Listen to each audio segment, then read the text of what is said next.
Good morning. मैं Anju, assistant professor political science government college Manglana. हम बात कर रहे थे प्लेटो की। प्लेटो में आज हम देखेंगे प्लेटो के शिक्षा सिद्धांत की। प्लेटो के शिक्षा सिद्धांत में हम शिक्षा का उद्देश्य देखेंगे, शिक्षा के चरण देखेंगे, स्टेप बाय स्टेप प्लेटो ने अपने शिक्षा का जो सिद्धांत दिया था वो चरण देखेंगे।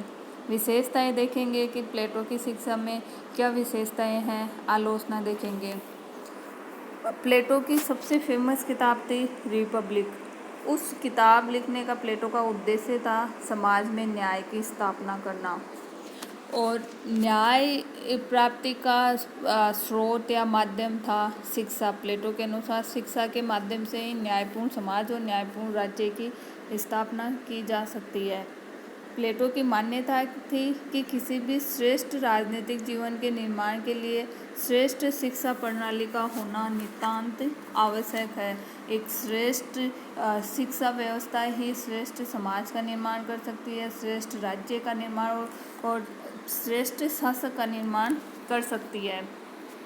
तो प्लेटो ने अपनी शिक्षा पद्धति का उद्देश्य बेसिक रूप से था कि नैतिक सद्गुणी व्यक्तियों का निर्माण, व्यक्तियों को नैतिक बनाना, व्यक्तियों को अच्छा बनाना। शिक्षा का मतलब शिक्षा का उद्देश्य ये नहीं था जैसे वर्तमान में अभी अपन देख रहे हैं कि बस डिग्री ले लेना या उससे ज़्यादा आगे बढ़े तो नौकरी मिल जाएगी। नहीं, प्लेटो की शिक्षा का जो मेन उद्देश्य था वो सद्गुणी व्यक्तियों का निर्माण करना। और अभी शिक्षा में से जो मुख्य तत्व गायब हो रहा है वो यही गायब हो रहा है कि आधुनिक शिक्षा प्रणाली श्रेष्ठ नागरिकों का निर्माण नहीं कर पा रही है। जिस चीज़ पर प्लेटो ने इतने साल पहले जिस बात पे सबसे पहले फोकस किया था, आज भी वो बात उतनी ही प्रासंगिक है, लेकिन आज की शिक्षा प्रणाली से वो चीज़ें गायब हो चुकी है। शिक्षा व्यक्ति को मूल तत्व का ज्ञान प्रदान करती है जो आत्मा और परमात्मा का ज्ञान है। ज्ञान व मत के मध्य का भेद या ज्ञान और मत के मध्य का अंतर बताती है शिक्षा साम्यवाद की भी मनोवृत्ति प्रदान करती है। साम्यवाद की मनोवृत्ति ऐसे प्रदान करती है क्योंकि शिक्षा वैराग्य उत्पन्न करती है। शिक्षा जब ये बताती है प्लेटो के अनुसार कि वास्तविक जीवन ये नहीं है, ये तो बस वास्तविक जीवन की ये जो भौतिकवादी दुनिया देख रहे हैं ये बस वास्तविक जीवन की एक प्रतिछाया या छाया मात्र है, ये सिर्फ मत है, ज्ञान नहीं है। इसलिए वास्तविकता को प्राप्त करने के लिए, आत्मा या परमात्मा को प्राप्त करने के लिए वैराग्य होना होगा। वैराग्य का मतलब ये नहीं है इस संसार को त्याग कर फिर वैराग्य होना। वैराग्य होने का मतलब है इस संसार का हिस्सा रहते हुए भी इसकी तरफ आसक्त नहीं होना।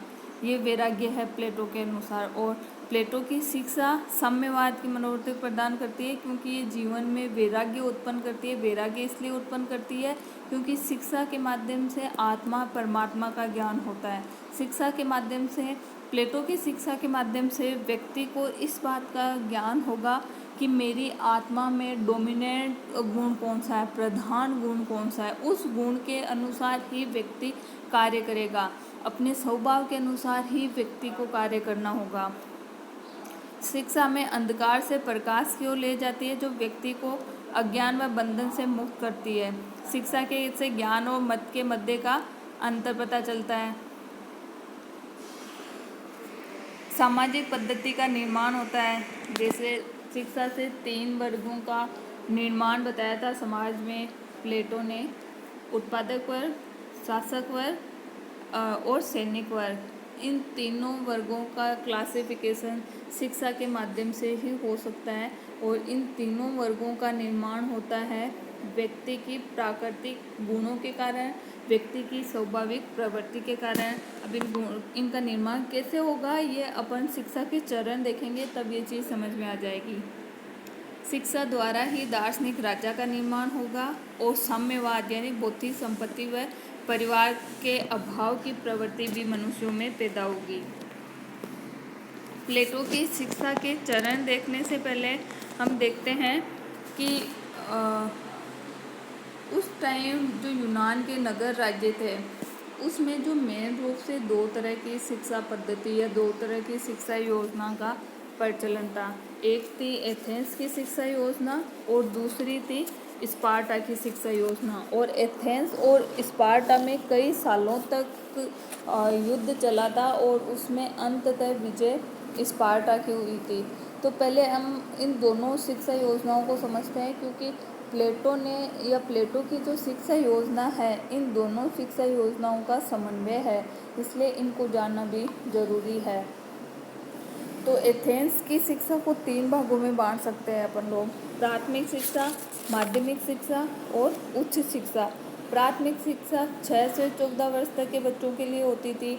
इसमें साहित्य और नीति शास्त्र का ज्ञान करवाया जाता था। इसमें धर्मशास्त्र के बारे में बच्चों को पढ़ाया जाता था। मतलब बच्चों की कोमल भावनाओं का विकास किया जाता था।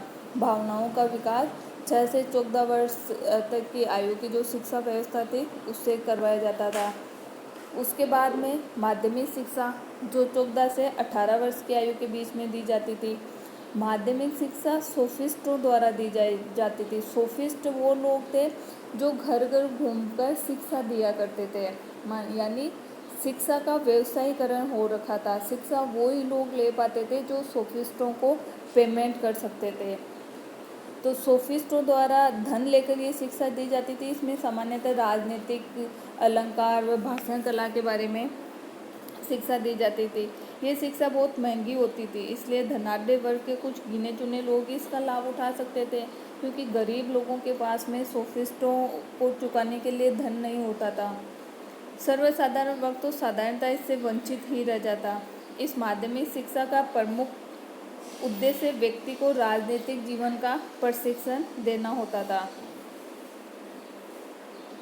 18 से 20 उम्र तक अगली जो शिक्षा है, जिसे उच्च शिक्षा अपन कह सकते हैं, वो है 18 से 20 वर्ष तक। इस उम्र में सैनिक शिक्षा दी जाती थी। एथेंस में एक व्यवस्था थी कि नागरिक अधिकार प्राप्ति के लिए वहाँ के प्रत्येक नवयुवक को सैन्य शिक्षा अनिवार्य रूप से ग्रहण करनी होती थी। अगर किसी को सैन्य शिक्षा या प्रशिक्षण नहीं मिला हुआ है तो ऐसा व्यक्ति नागरिक अधिकारों का भी उपभोग नहीं कर सकता। ये जो लास्ट के जो 18 से 20 वर्ष की ये जो 2 सालों की शिक्षा थी, इस शिक्षा की व्यवस्था सामान्यतः एथेंस राज्य द्वारा किया जाता था। और बाकी की जो शिक्षा थी वो व्यक्तिगत व्यापार बनी हुई थी। शिक्षा की जिम्मेदारी राज्य की नहीं थी, व्यक्तिगत या परिवार की जिम्मेदारी थी शिक्षा देना। और शिक्षा का उद्देश्य अच्छे नागरिक बनाना नहीं था। अब देखो, इसमें एक प्रॉब्लम ये आ रही थी, क्योंकि जो सोफिस्टों द्वारा शिक्षा दी जा रही थी उसका कोई एक ढांचा नहीं था, उसकी कोई एक पाठ्यक्रम नहीं था। तो ऐसी स्थिति में क्या था कि वेरिएशन बहुत ज़्यादा था शिक्षा में। दूसरी चीज़, जो शिक्षा दी जाती थी वो राष्ट्रीय आवश्यकताओं के हिसाब से शिक्षा नहीं दी जा रही थी। इसलिए युद्ध में या सामान्यतः कई बार ऐसा हुआ था कि प्लेटो को ये चीज़ महसूस हो रही थी कि जो शिक्षा योजना है वो राष्ट्रीय आवश्यकताओं के अनुसार नहीं है। राष्ट्रीय आवश्यकताओं के अनुसार नहीं होने के कारण उस शिक्षा का राष्ट्र को कोई विशेष फायदा नहीं हो रहा। और जो शिक्षा सोफिस्टों द्वारा जो शिक्षा दी जा रही थी, जैसे भाषण कला की शिक्षा दी जाती है या राजनीति की शिक्षा दी जाती है, वो एक अच्छे नागरिक तैयार नहीं कर रही थी, बल्कि उपद्रवी, क्रांतिकारी तथा भ्रष्ट राजनीतिज्ञों को ही उत्पन्न कर रही थी। ये सबसे बड़ा दोष था शिक्षा का, एथेंस में जो शिक्षा दी जाती थी उसका। दूसरी शिक्षा की योजना थी स्पार्टा की। स्पार्टा में शिक्षा राज्य की ओर से दी जाती थी और शिक्षा के लिए कठोर प्रशिक्षण की भी व्यवस्था थी। शिक्षा में परिवार की कोई भूमिका नहीं थी। 7 वर्ष का बालक होते ही राज्य को सौंप दिया जाता था, फिर राज्य की जिम्मेदारी थी उसको शिक्षा देना। परिवार की व्यक्तिगत रूप से कोई भागीदारी नहीं थी, कोई रिस्पॉन्सिबिलिटी नहीं थी। तो इससे फ़ायदा ये था कि चाहे अमीर हो चाहे गरीब हो, स्पार्टा के सब नागरिकों को शिक्षा मिल जाती थी, लेकिन एथेंस में शिक्षा सोफिस्टों द्वारा धन लेके शिक्षा दी जाती थी। तो ऐसी स्थिति में गरीब लोगों को शिक्षा लेने का मौका नहीं मिलता था। स्पार्टा की रक्षा हेतु सैनिक शिक्षा पर विशेष बल दिया जाता था स्पार्टा में। और स्पार्टा की शिक्षा का सबसे जो अच्छी बात थी वो ये थी कि स्त्रियों और पुरुषों दोनों को शारीरिक शिक्षा दे लेना अनिवार्य था। इससे फ़ायदा क्या था कि सैनिक कार्य में स्त्रियों का भी बराबर योगदान होता था। दूसरा फ़ायदा ये कि स्त्रियों को घरेलू कामकाज से मुक्त रखा जाता था। तीसरा फ़ायदा ये कि स्त्रियों को जब शारीरिक शिक्षा दी जा रही है तो उन स्त्रियों से जो आगे पैदा होने वाली संतति है वो भी हष्ट पुष्ट पैदा होती थी। अगली इसकी विशेषता है स्पार्टा की शिक्षा की कि पारिवारिक जीवन को राज्य की आवश्यकताओं के समक्ष गौण समझा जाता था। पारिवारिक रिस्पॉन्सिबिलिटी को महत्व नहीं दिया जाता था, राज्य की तुलना में बहुत कम महत्व दिया जाता था। सर्वोपरि राज्य था, परिवार नहीं। अब हम एथेंस और स्पार्टा की शिक्षा योजना देखने के बाद में अब हम प्लेटो की शिक्षा योजना देखते हैं।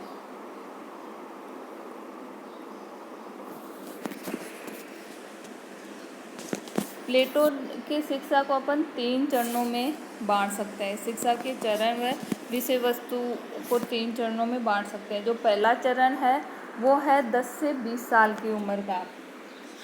इसमें संगीत और व्यायाम की शिक्षा दी जाती थी। इसे अपन लोग प्रारंभिक शिक्षा भी बोल सकते हैं। संगीत की शिक्षा इसलिए ताकि आत्मा का विकास हो सके। आत्मा के विकास करने के लिए संगीत की शिक्षा आवश्यक थी। भावनाओं पर नियंत्रण किया जा सके। अब संगीत की शिक्षा का मतलब सिर्फ ये नहीं था कि गाना बजाना ही सिखाया जा रहा है या सिर्फ गान विद्या ही दी जा रही है, जबकि संगीत में सारी ललित कलाएं आ जाती थी।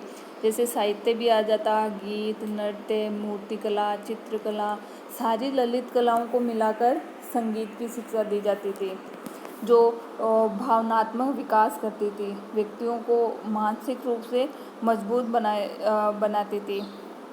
उस आत्मा के गुणों में सामंजस्य से संघर्ष समाप्त होता, जिससे वकील व न्यायालय की आवश्यकता नहीं होती। संगीत की शिक्षा से भावनाओं पे नियंत्रण होता। भावनाओं पे नियंत्रण होने के कारण जो आत्मिक गुण है उनमें आपस में सामंजस्य रहता। सामंजस्य है तो दूसरे व्यक्तियों के साथ डिस्प्यूट नहीं होता, जिससे वकील व न्यायालय की आवश्यकता नहीं होती। दूसरी, संगीत व्यायाम की शिक्षा दी जाती थी। व्यायाम की शिक्षा शारीरिक रूप से सबल सैनिक बना सके, इसलिए व्यायाम की शिक्षा दी जाती थी। शरीर को स्वस्थ रखने का तरीका बताया जाता था। इस माध्यम से चिकित्सकों की या डॉक्टर्स की आवश्यकता नहीं होती। व्यायाम की शिक्षा का मतलब ये नहीं था कि सिर्फ शारीरिक कसरत ही करवाई जा रही है, बल्कि उसके साथ साथ आहार शास्त्र व चिकित्सा शास्त्र का भी ज्ञान दिया जाता था। और कुल मिला के बात यह है कि प्रारंभिक शिक्षा में प्लेटो शारीरिक तथा मानसिक दृष्टि से सबल सैनिक वर्ग के नागरिकों का निर्माण करना चाहता था। प्रारंभिक शिक्षा का मुख्य उद्देश्य नागरिकों में सामाजिकता का विकास करना है। ये मुख्य रूप से भावनाओं द्वारा चरित्र के निर्माण के लिए शिक्षा दी जाती थी। अब प्लेटो की शिक्षा का प्रथम चरण था, जो 10 से 20 साल की आयु के मध्य दिया जा रहा था।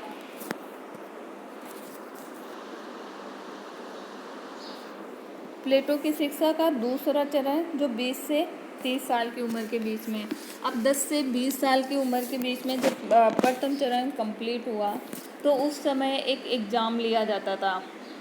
एक चीज़ ध्यान रखना, जो शिक्षा दी जा रही है अभी प्लेटो ने जो 3 चरण बताए हैं उसमें जो शिक्षा दी जा रही है प्रथम चरण की, वो शिक्षा सब नागरिकों को दी जा रही है, सब बच्चों को दी जा रही है, चाहे वो बच्चियाँ हो, चाहे बच्चे हो, चाहे अमीर हो, गरीब हो, सबको शिक्षा दी जा रही है। और इस शिक्षा की व्यवस्था अब राज्य द्वारा की जा रही है।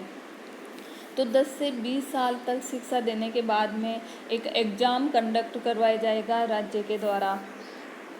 इस एग्ज़ाम को जो उत्तीर्ण कर लेगा उसके आगे और शिक्षा दी जाएगी, और उस एग्ज़ाम को जो उत्तीर्ण नहीं कर पाता है वो उत्पादक वर्ग में शामिल हो जाएगा। प्लेटो ने समाज के 3 वर्ग बताए थे, उत्पादक वर्ग, सैनिक वर्ग और शासक वर्ग। इन तीनों वर्गों का निर्माण आत्मा के गुणों के आधार पर होता है। प्लेटो के अनुसार प्रत्येक व्यक्ति की आत्मा में 3 गुण होते हैं, विवेक, साहस और तृष्णा। हर व्यक्ति की आत्मा के 3 गुण है, लेकिन इनमें से कोई एक गुण अधिक डोमिनेट होगा, एक गुण अधिक प्रबल होगा बाकी के दोनों गुणों की तुलना में। तो शिक्षा के माध्यम से यही खोजने की कोशिश की जा रही है कि कौन सा गुण प्रबल है। हालांकि ये गुण प्राकृतिक है, शिक्षा इन गुणों का निर्माण नहीं कर रही है। शिक्षा तो इन गुणों को बाहर निकाल रही है कि कौन से व्यक्ति में कौन सा गुण ज़्यादा प्रबल है। तो जो 20 साल 10 से 20 साल शिक्षा लेने के बाद में 20 साल की उम्र में जो एग्ज़ाम होगा, उस एग्ज़ाम में जो फेल हो जाएंगे वो उत्पादक वर्ग में शामिल हो जाएगा। उत्पादक वर्ग वो वर्ग है जिसमें तृष्णा गुण ज़्यादा प्रबल है। सैनिक वर्ग वो वर्ग है जिसमें साहस गुण ज़्यादा प्रबल है। और शासक वर्ग वो वर्ग है जिसमें विवेक ज़्यादा प्रबल है। तो 20 साल के बाद में जो एग्ज़ाम होगा उसमें जो फेल हो जाएगा वो उत्पादक वर्ग में शामिल हो जाएगा। फिर शुरू होता है दूसरा चरण, जो उस एग्ज़ाम में पास हो जाएगा। ये दूसरा और तीसरा चरण सिर्फ उनके लिए है। दूसरा चरण है 20 से 30 वर्ष की आयु के लिए। इसमें गणित की ज्योमिति, ज्योतिष का ज्ञान प्रदान किया जाएगा, जो मूलतः अमूर्त विषय है। मतलब इसमें अध्ययन करवाया जा रहा है विचारों का।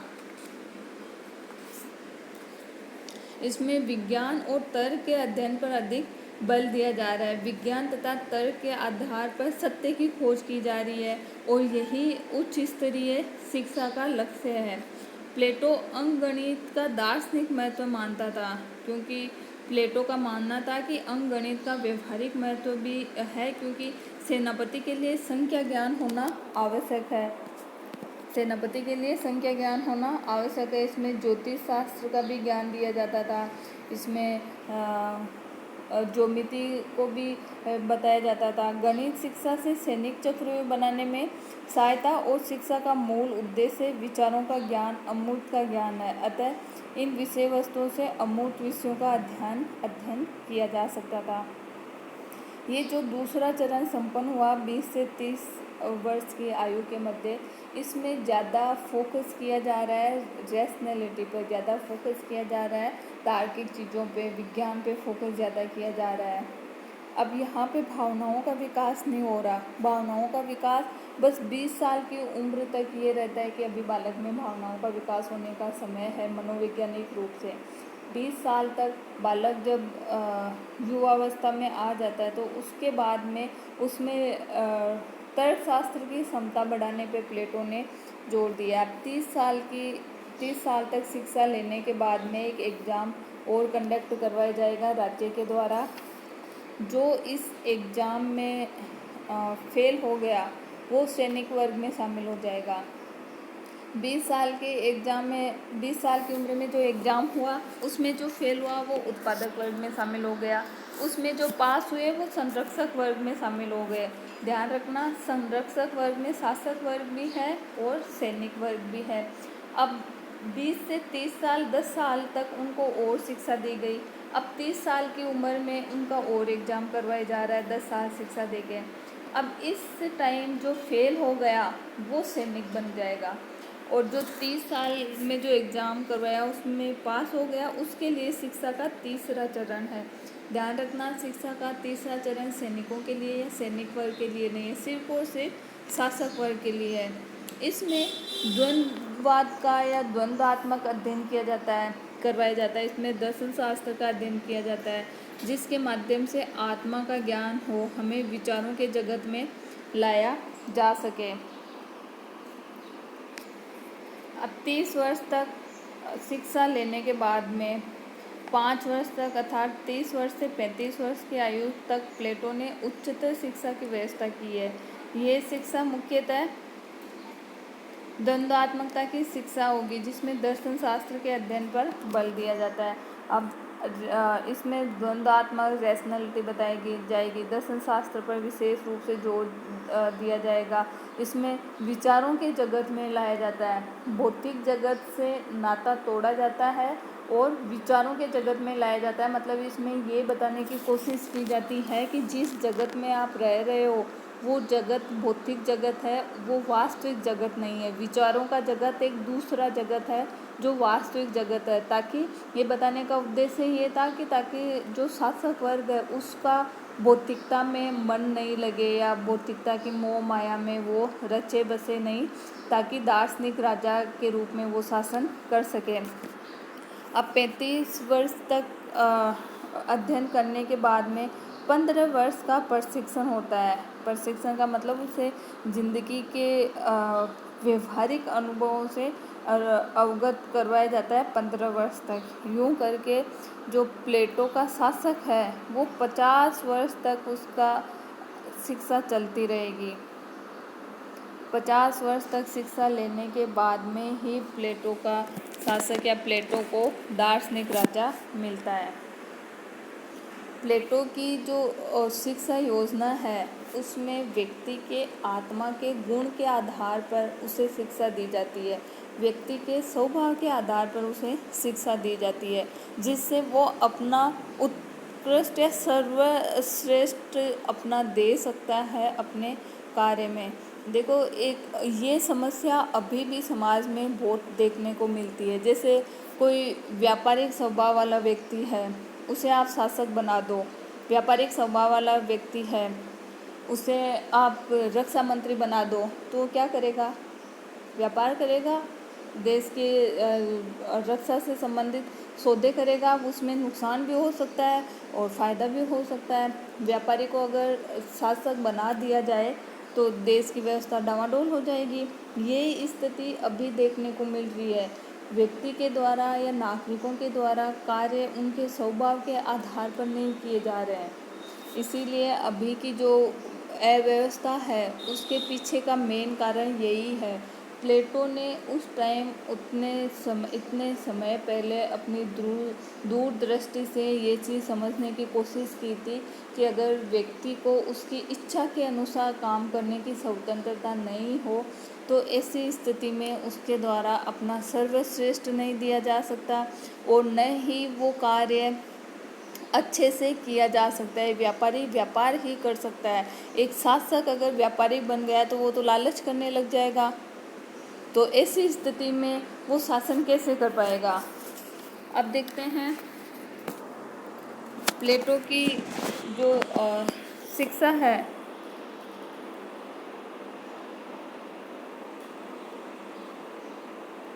प्लेटो की शिक्षा की अब विशेषताएं देखते हैं। प्लेटो की शिक्षा की पहली विशेषता है राज्य द्वारा नियंत्रित और अनिवार्य शिक्षा। प्लेटो ने मैंने बताया था कि स्पार्टा और एथेंस की दोनों की शासन व्यवस्थाओं का समन्वय प्लेटो ने प्रस्तुत किया था। एथेंस में नैतिक शिक्षा दी जाती थी, लेकिन सैनिक शिक्षा नहीं देने के कारण एथेंस की शिक्षा सामंजस्यपूर्ण नहीं थी, संतुलन नहीं था। और जो शिक्षा दी जाती थी वो भी राज्य द्वारा नहीं दी जाती थी, जबकि स्पार्टा में राज्य द्वारा दी जाती थी। तो प्लेटो की शिक्षा में अब अनिवार्य शिक्षा कर दी गई है। हर बच्चे को शिक्षा मिलेगी, चाहे वो बच्चा हो चाहे बच्ची हो। और शिक्षा को व्यक्तिगत क्षेत्र में नहीं छोड़ा गया। शिक्षा देने का कार्य राज्य का हो गया। शिक्षा अब व्यवसाय नहीं है। शिक्षा राष्ट्र की आवश्यकता के अनुसार शिक्षा दी जाएगी। अगली विशेषता है व्यक्तित्व का सर्वांगीण विकास। प्लेटोवादी शिक्षा का उद्देश्य व्यक्ति का शारीरिक, मानसिक, आत्मिक या व्यक्ति का हर तरीके से विकास करना है। क्योंकि प्लेटो ने अपनी शिक्षा के जो 3 चरण दिए हैं, उन चरणों के माध्यम से मानसिक शिक्षा, शारीरिक शिक्षा, तार्किक शिक्षा, दार्शनिक शिक्षा, हर तरह की शिक्षा नागरिक को मिल रही है। तो मतलब व्यक्ति के व्यक्तित्व का पूर्ण रूप से विकास हो रहा है। स्त्री पुरुष को समान शिक्षा। ये चीज़ अगर हम अभी के हिसाब से देखें तो अभी भी अपने सोसाइटी में स्त्री पुरुषों को समान शिक्षा का कोई विशेष प्रचलन नहीं है। लेकिन जो प्लेटो की शिक्षा थी वो स्त्री पुरुषों दोनों के लिए समान रूप से उपलब्ध थी। प्लेटो दोनों की योग्यता और क्षमता में विश्वास करता था। स्त्रियों की योग्यता और क्षमता पे प्लेटो भी विश्वास करता था।